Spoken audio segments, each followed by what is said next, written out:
toute l'actu sur Avignon avec Frédéric Plat. Bonjour à tous, il y a bien encore quelques bonnes rafales de vent ce matin sur Avignon, mais le Mistral devrait laisser la place à quelques brises d'ici la mi-journée, 15 ou 20 km/h, pas plus. Dans le ciel, un soleil toujours en pleine forme et un mercure qui va tout doucement reprendre de la hauteur. 30 pour aujourd'hui, puis jusqu'à 35 degrés le reste de la semaine.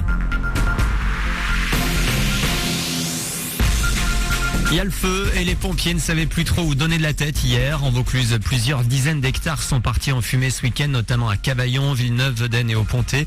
Dans la cité Cavard où les flammes ont parcouru 50 hectares samedi, c'est la désolation. 40% d'une colline serait détruite.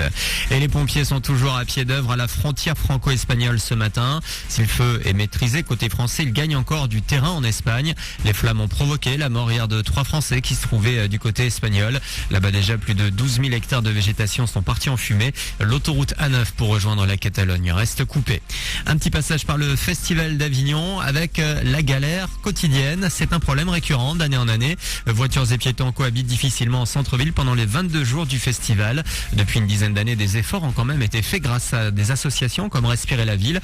Cependant, Didier Bailly, le président de l'ASSO, regrette que la mairie d'Avignon ne réagisse pas plus vite à ces demandes. Il y a un très grand nœud, évidemment un très gros problème au niveau du Festival d'Avignon, puisque on voit très bien que le festival se développe d'année en année. Il y a de plus en plus de théâtre, de plus en plus de piétons. Les piétons utilisent forcément la chaussée, vu l'étroitesse des trottoirs et la vieillesse des moyenâgeuses des rues. Et il y a une juxtaposition, un conflit. Je veux dire, les piétons et les voitures sont ensemble dans la chaussée. Ça pose de très très gros problèmes de sécurité pour les piétons. Surtout que 75% des voitures qui rentrent à Avignon ressortent un quart d'heure après sans avoir évidemment trouvé une place de stationnement. Il faudrait vraiment limiter l'accès au centre-ville pendant le festival. Propos recueilli par Thibaut Manchon. Et pendant le festival, il est conseillé de se garer au parking relais de l'île Pio et du parking des Italiens. Des navettes sont dispo toutes les 10 minutes environ pour rejoindre le centre-ville et ces parkings sont surveillés.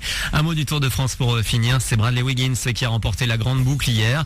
Mark Cavendish s'est imposé dans la dernière étape. Côté français, Thomas Voeckler termine le tour avec le maillot à poids du meilleur grimpeur. Voilà pour vos infos 9h03. Excellente journée à vous.